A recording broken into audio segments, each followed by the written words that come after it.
Señoras y señores, muy buenas noches, bienvenidos. Aquí estamos en una nueva edición de El Timón en vivo hasta las 11 de la noche. Aquí está la señora Cecilia Buflé. ¿Cómo le va? ¿Qué dice? Muy bien, ¿Cómo andamos? Llegué. ¿Sí? ¿Qué tomó? Subte, tren. No que... sabe lo que fue salir hoy del centro porteño, ¿eh? No quedó atrapado entre tanta gente diplomática de todas partes del mundo que están aquí discutiendo, bueno, vaya a saber qué, ¿no es cierto? Pero bueno, no aparentemente es muy importante lo que está ocurriendo allí con la Organización Mundial del Comercio, pero la realidad es que ha sido complicado y está siendo complicado trasladarse de la ciudad de Buenos Aires. Sí, está bloqueada una parte muy grande del centro porteño. Reglas de la OMC, las que piden ese nivel de bloqueo. Esperemos que llegue el ministro del Interior, Rogelio Frigerio, que va a ser una de las figuras aquí esta noche. Bueno, un momento intenso en materia de información económica, política. Bueno, está pasando de todo realmente en este cierre de año. Y bueno, tenemos este programa y tenemos el martes que viene el último programa de este ciclo 2017. Por supuesto, volveremos después del verano. Por supuesto, sí, pero primero vacaciones merecidas. Sí, ¿Volvió la discusión económica, caballero? Efectivamente, la realidad es que lo que sabemos es que hay una disputa muy fuerte en este momento dentro del equipo económico del presidente Macri, donde básicamente el enfrentamiento es, desde el punto de vista obviamente operativo, entre el presidente del Banco Central, Federico Sturzenegger, y uno de los ministros más importantes de Macri, que es el ministro de Finanzas, Luis Caputo, que es el que se encarga de conseguir los dólares para financiar el déficit fiscal.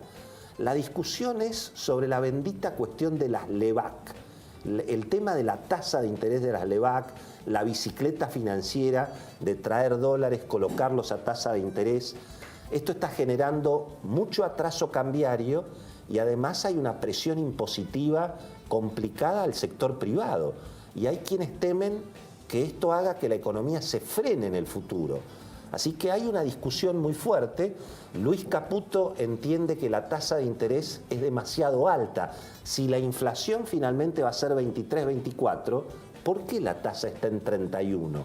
Esa es un poco la discusión que hay, pero muy fuerte, a tal punto que hubo, por lo que sabemos, hubo una orden del ministro de Finanzas a los organismos públicos de que vendan las LEBAC y que compren los bonos en pesos que ahora está emitiendo el Tesoro. Es decir, compiten entre ellos.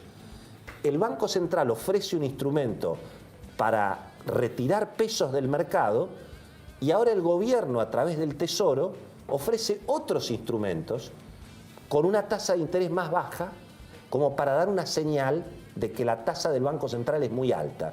Ahora, esta discusión no es solamente una discusión técnica y política, es una discusión que tiene que ver con el bolsillo, porque obviamente esto, influye en la cotización del dólar. Entonces, en realidad lo que se está discutiendo hoy en la Argentina es si este dólar regalado que hay de 17,50, 18 pesos, va a seguir así regalado todo el verano, o si eventualmente en enero o en febrero puede empezar a bajar la tasa de interés para inducir una muy suave devaluación. Es decir, que el dólar, en lugar de estar a 17, 18, esté a 19, 20. Esto es lo que se está discutiendo. A mí personalmente me cuesta creer que el gobierno vaya a cambiar la política monetaria. Pero hay gente muy importante del gobierno que está planteando y está hablando con el periodismo y está diciendo: cuidado, que esto así no puede seguir. Así que hay realmente una situación tensa dentro del propio equipo económico y que va a tener mucho que ver con lo que va a costar el dólar en el verano. Insisto, acá no se está hablando ni de un estallido cambiario, ni que el dólar se vaya a las nubes. Se está discutiendo si el dólar tiene que valer 18 o 20 y si la tasa de interés tiene que ser 31 o 25. Pero bueno, esto es lo que se está discutiendo, señora. Exacto, claro. Y ahí en esa discusión básicamente está si ese dólar tiene que acompañar por lo menos la inflación del año o si va a mantener este régimen que tiene hoy en el que está por lo menos 10 puntos abajo, 10 puntos abajo de lo que avanzaron el resto de los precios. Claro, ¿no? porque además hay un temor en algunos economistas que obviamente apoyan al gobierno de que este combo de atraso cambiario y presión impositiva termine frenando la actividad económica. Y si la actividad económica no crece al 3-4%, y bueno, el programa del gradualismo fiscal se cae, claro, naturalmente. Exactamente. ¿Y qué pasa con Nicolás Dujovne en el medio de esa disputa, digamos? ¿Está más cerca de su compañero de edificio en Irigoyen 250 o más cerca de Reconquista 266, donde está Federico Sturzenegger? Bueno, dicen que Dujovne, además por su propia característica, está tratando de mantener un equilibrio entre las dos posiciones, porque en alguna medida Dujovne declaró en las últimas horas que va a seguir habiendo una tasa de interés muy alta, por lo menos durante todo el verano. Así que ahí está la historia. Defendió esa posición, ¿no? ¿Qué se dirá en el ambiente político? ¿Qué sabrá Beto Valdés de esta historia? ¿Quién gana, quién pierde? ¿Gana Sturzenegger? ¿Gana Caputo? Claro. ¿Quién es punto y quién es banca? ¿Quién es punto y quién es banca en esa discusión? ¿Qué es lo que se dice en el gobierno? La información obviamente política la tiene Beto Valdés, que es nuestro querido compañero y uno de los periodistas mejor informados de la Argentina. Beto, bienvenido. ¿Qué dice, maestro? ¿Cómo le va? ¿Cómo va? Hay que decir, porque alguna vez tenemos que pasar a cobrar. A ver. Beto Valdés dio la primicia del año, porque a través del Twitter fue el que anticipó que Bonadío iba a pedir la prisión de Cristina, de Timerman, de Zanini y compañía.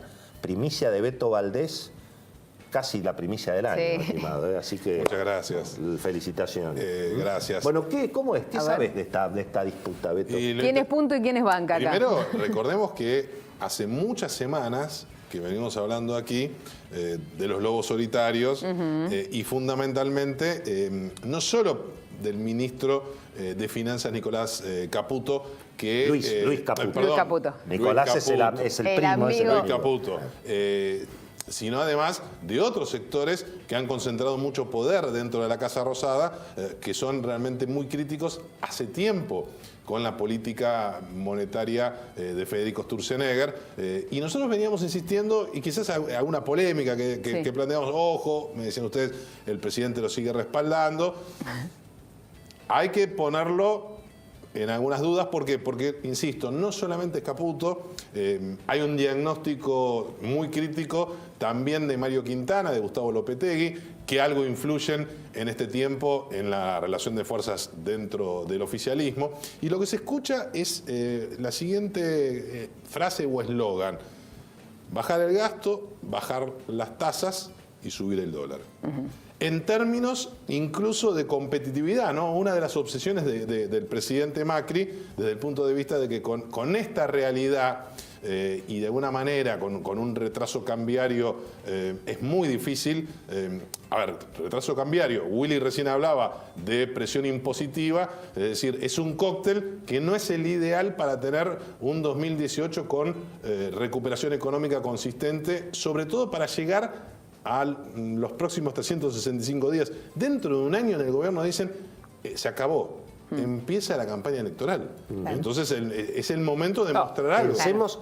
Pensemos que por la situación fiscal, el gobierno va a tener que reducir parte de la plata que pone para obra pública.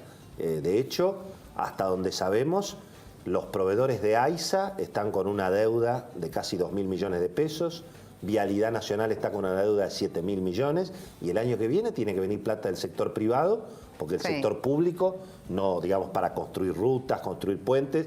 Se traslada ese famoso programa de participación público-privada, que lo que básicamente va a lograr es que las obras las haga el sector privado, las financie y después las vaya pagando de alguna manera en cuotas el Estado para sacarle peso al gasto del Estado Nacional, ¿no? Ahora, yo tengo acá un tuit, mirá vos, del presidente del presidente del Banco Central, que hacía, yo no sabía que hacía tantos tweets, pero fíjate vos, tuitea. Dice, buen dato de inflación en noviembre. A ver, ¿lo podemos decir? ¿Se verá algo? No creo. Buen dato de inflación en noviembre, 1,4 nivel general, 1,3 núcleo, Sí. ahí lo miramos, y 1,2 GBA. Falta mucho, pero seguimos consolidando la desinflación. A ver si se ve el Twitter de...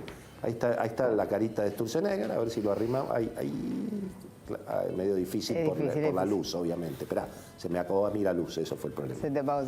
Ahí está, por ahí lo vemos ahí.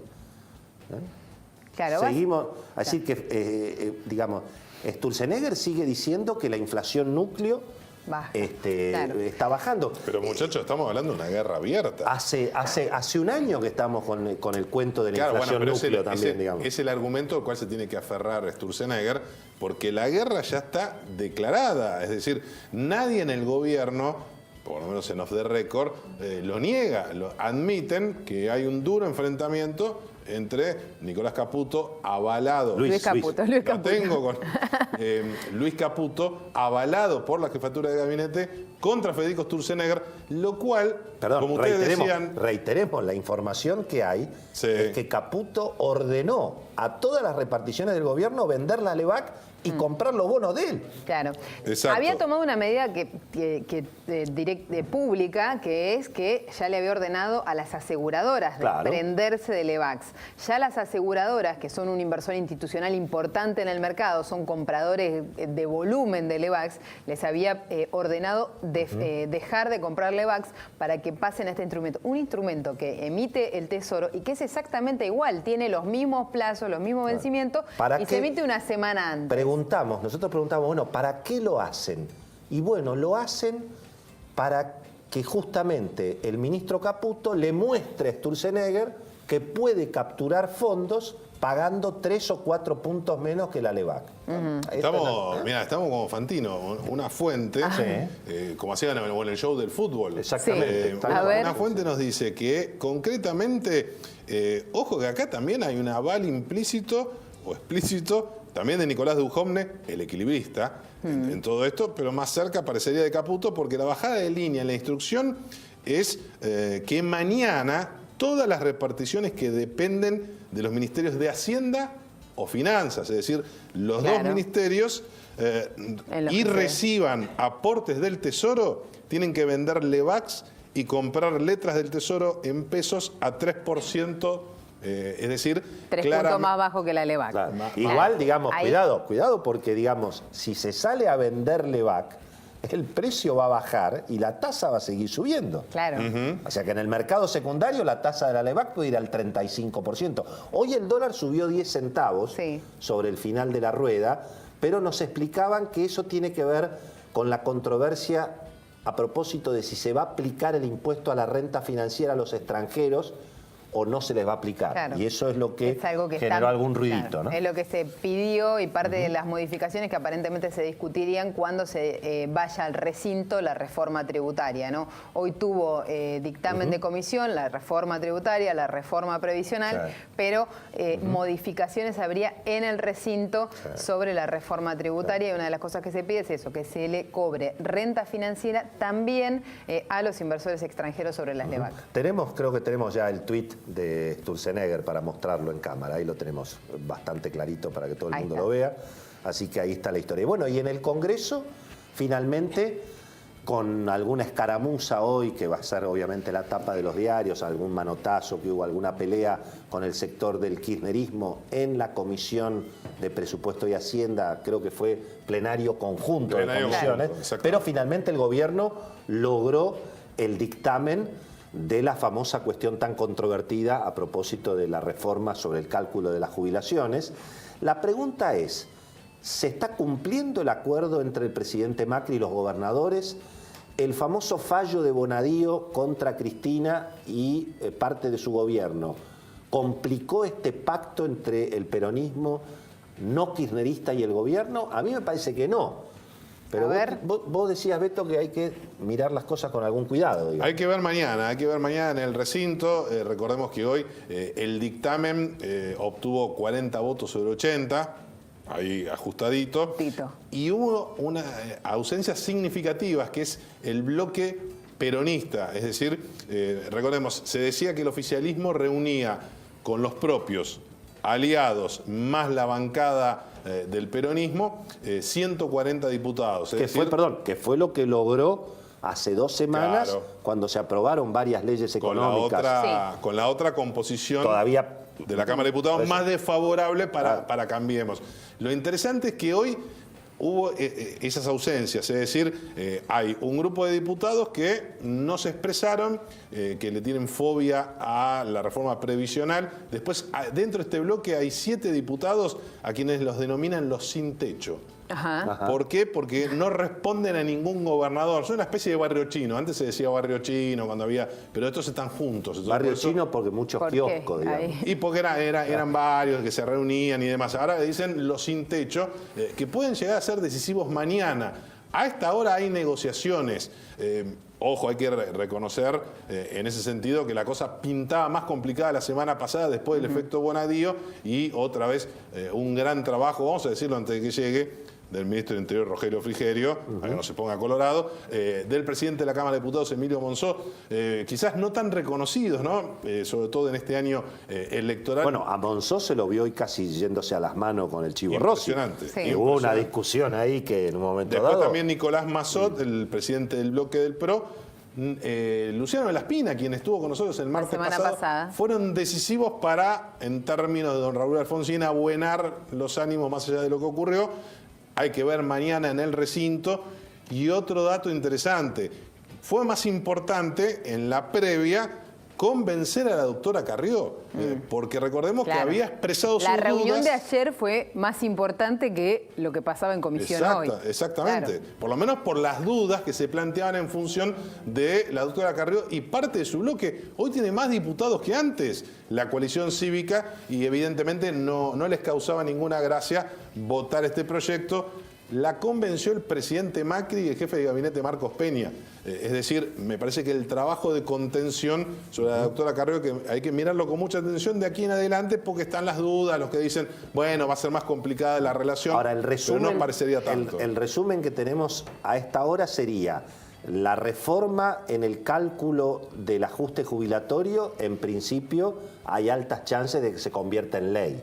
Eso vino del Senado y ahora lo trata hay altas diputado. chances de que se convierta en ley. Que es un dato importante para el gobierno. Pero algunos interrogantes que quizás la semana pasada, en la previa, con la aprobación en el Senado, no aparecían. Los nuevos impuestos se están discutiendo palo a palo. Ahí están los cerveceros alarmados, porque el vino queda con 0 y la cerveza la quieren hacer con... ¿sí? O la quieren llevar a 17.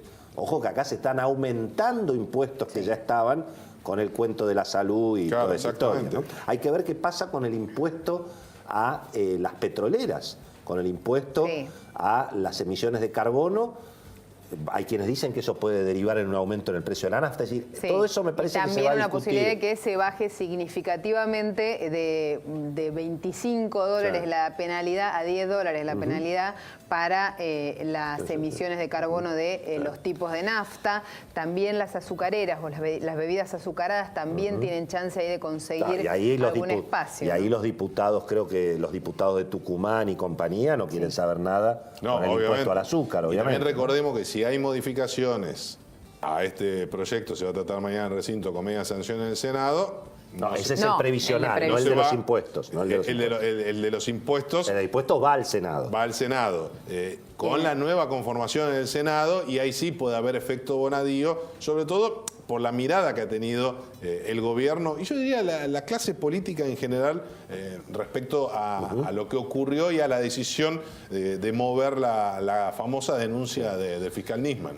Hubo un hecho también político muy significativo en el día de hoy, muy importante, que es, bueno, una crisis prácticamente en la cadena de mandos de la Armada. Hoy hubo una situación muy complicada donde finalmente el jefe de la Armada, el muy cuestionado contraalmirante o almirante Surrur, prácticamente descabezó a los que él sabía que lo iban a reemplazar. Es decir, como el gobierno lo dejó vivo políticamente al jefe de la Armada, el jefe de la Armada descabezó a los que él suponía que iban a ser su reemplazo, y eso generó una crisis en todos los mandos operativos de la Armada. ¿Qué es lo que sabemos, Beto, de eso a esta altura? En primer lugar, que ya no es solo una decisión del jefe de Estado Mayor General de la Armada, del almirante Marcelo Srur, sino que prácticamente ha sido del ministro de Defensa, Oscar Aguad, que hoy lo anticipó en la reunión de gabinete, cómo era la movida, y que está muy relacionada con ir avanzando en la investigación interna, más allá de que después se lo van a enviar a la jueza federal que está investigando el caso, que empieza a generar algún tipo de fastidio, porque no es la tragedia de Once como se está manejando, pero independientemente de esa cuestión, el dato central está relacionado con que hay una crisis en el almirantazgo. Es decir, López Maceo, el almirante López Maceo... Ese era el que lo iba a reemplazar a Srur. Sonaba como sucesor. Entonces Srur lo decapitó, digamos. Pero no lo decapitó por esa cuestión. Acá empiezan a deslindar responsabilidades y evidentemente Srur no se quiere hacer cargo de la responsabilidad número uno. No porque él haya tenido algo que ver directamente con lo que ocurrió con el submarino, sino porque es el jefe de la Armada. Y paralelamente... y el dato novedoso es que hay una gran resistencia al estilo de Srur porque han sido solidarios con López Maceo 4 almirantes que pidieron el retiro, el jefe de la aviación naval, es decir, el jefe de la infantería de marina, cargos estratégicos en el manejo de esta fuerza, lo cual de alguna manera va a obligar a Aguad o al comandante jefe de las Fuerzas Armadas, que es el presidente Macri, a hacer cirugía mayor, porque Srur se va a tener que ir, seguramente, porque ya lo hemos planteado hasta el cansancio, pero también aquellos que hoy no están aceptando cuestiones que no tienen nada que ver con la política, que es una pelea por lo mal que manejó la crisis la actual conducción de la fuerza. O sea que en definitiva se consolida esta crisis que hay entre los mandos operativos de la Armada y los mandos políticos, digamos. Y sí, medida, eso que ¿no? dicen en Puerto Belgrano, que nosotros somos los oficiales que tenemos, salen las charreteras por salir a navegar, mientras los que están en el edificio de Libertad son de escritorio. Pero ahí es donde hubo justamente la diferencia de criterio sobre qué hacer con el submarino. Y sí, ¿no? fundamentalmente la mirada inicial, el diagnóstico, le hemos dicho que desde Puerto Belgrano y de la base de Mar del Plata se decía también que había que avanzar con un protocolo mucho más crítico y no por una pérdida de comunicación como quiso Srur desde el día cero. Señoras y señores, es el último bloque, nos corre el león, la última de Beto. ¿Qué está pasando? ¿Qué está pasando con los jueces, Beto? ¿Qué es lo que se sabe de todo el terremoto político después del fallo de Bonadío? Y lo que se pudo escuchar en las últimas horas de parte de la familia judicial de Comodoro Pi es que le han enviado un mensaje a la clase política en general y a este gobierno planteando primero algunas disconformidades con el estilo de Germán Garabano, por lo que decía Rogelio Frigerio, que no hay interlocutor, y paralelamente para que tomen una decisión como el caso. No es casual que Bonadío haya decidido que pedir la detención de Cristina cuando ya tenía fueros, es decir, trasladarle el problema. Hay preocupación en la Casa Rosada, con la prudencia que lo caracteriza, lo dijo de alguna manera el ministro del Interior, Rogelio Frigerio, respecto al debate que habría que dar, y sobre todo con las cuestiones de actos de gobierno, que es lo que se está planteando en este disparate que fue el memorándum de entendimiento con Irán, pero en definitiva abre muchos interrogantes y una cuestión de difícil convivencia, no solo del gobierno de Macri, que hay un mensaje, sino yo diría de la clase política con el Poder Judicial. No, los jueces dicen, resulta que el problema éramos nosotros, que no mandábamos en cana a nadie. Bueno, miren, ahí tenés. miren. Háganse cargo. Igual la todo remera de Marcos Peña. Sí. Háganse cargo, sí. Nos gustaría uno sin prisión preventiva, ¿no? Como que alguna vez terminen los juicios, los jueces también. Bueno, si estamos en libertad de